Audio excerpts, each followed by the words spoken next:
అక్క నమస్తే. నమస్తే అమ్మా. ఏం పేరు అక్క? రమా. రమనా? ఓకే. సో ఎక్కడ ఉండేది ఎక్కడ?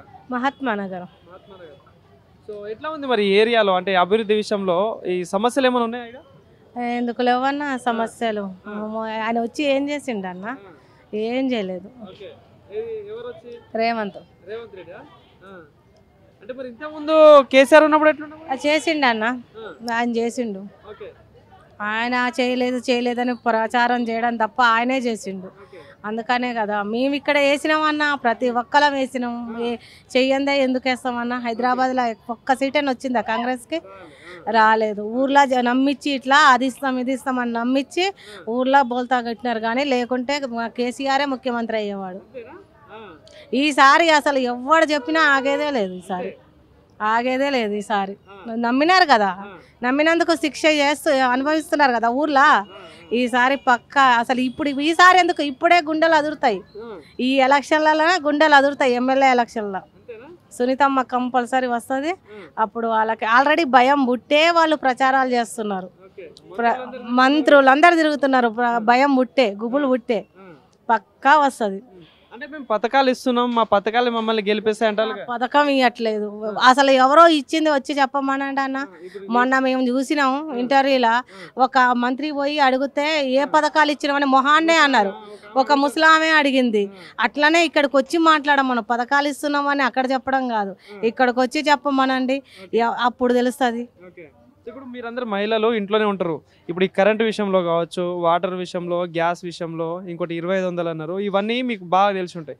ఏంది మరి నిజంగా ఇవన్నీ అమలు అవుతున్నాయి? ఏది అమలు కావట్లేదు. 2500ది అమలు లేదు, గ్యాస్ది 500ది లేదు. అది 200ది ఎవరికో ఒకరికి వస్తుంది. కానీ ఆ రేషన్ కార్డులు కూడా ఏం లేదు.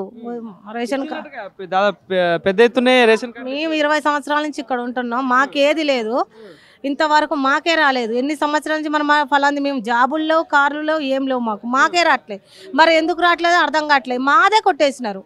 ఇంద్రమ్మ ఇల్లుది కూడా మాదే కొట్టేసినారు. మరి ఎందుకు కొట్టేస్తున్నారో అర్థం కావట్లేదు. సో మరి ఇంతకుముందు గోపీనాథ్ ఇక్కడ ఎమ్మెల్యే 3 సార్లు గెలిచిండు. సో మరి ఆయన చేసిన పనులు ఉన్నాయి ఇక్కడ?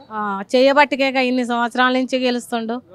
ఇక ఇప్పుడు అసలు తిరిగే ఉండదు. ఇక ఇప్పుడు సో మీరు అప్పుడు కాంగ్రెస్ నుండి నవీన్ యాదవ్ పోటీ చేస్తాడు, బీజేపీ నుండి దీపక్ రెడ్డి, ఇప్పుడు సునీతమ్మ, ఈ ముగ్గురు పోటీ ఉంది.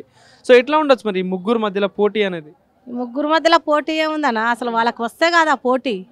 100% 50-50 ఛాయిస్ కూడా ఉండదు కదా. పక్కా ఈమె వస్తుంది. సో అంటే మరి చేస్తుంది అంటారా? ప్రజల్లో తిరుగుతుందా? అంటే రాజకీయంగా ఎక్కువ అనుభవం లేకున్నా ఇప్పుడు ప్రతి ఒక్కడికి ఫస్ట్ నుంచి అనుభవం ఉంటుందా? ఇప్పుడు ఫస్ట్ నుంచి అనుభవం ఉండదు కదా, ఆమె చేస్తుంటది. సో మరి ఎప్పుడంటే ఈ ప్రభుత్వం పాలన విషయంలో చూసుకుంటే ఇంతకుముందు కేసీఆర్ 10 ఏళ్ళు ఉన్నాడు, ఇప్పుడు రేవంత్ రెడ్డి 2 సంవత్సరాలు అవుతా ఉంది. సో మరి ఎవరి పాలన మంచిగా అనిపిస్తుంది మీకు పథకాల విషయంలో కావచ్చు? ఇంకా అడిగేది ఎందుకు, కేసీఆర్దే. అసలు జనాలు ఊర్లో కానీ ఇక్కడ కానీ ఎవరి నోట అయినా కేసీఆర్ పోగొట్టుకొని ఏడుస్తున్నారు. జనాలు ఏడుస్తున్నారు. మాకు అంటే 10 ఏళ్ళు అప్పుల రాష్ట్రం చేసేసిండు కేసీఆర్, ఏం చేయలేదని కాంగ్రెస్ వాళ్ళు బీజేపీ. మా 10 ఏళ్ళలో అప్పులు రాజా చేస్తే మరి ఈయన వచ్చి 3 ఏళ్లలో ఎన్ని అప్పులు చేసిండు?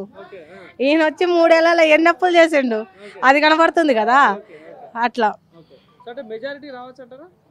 మెజారిటీ పక్కా. సరే.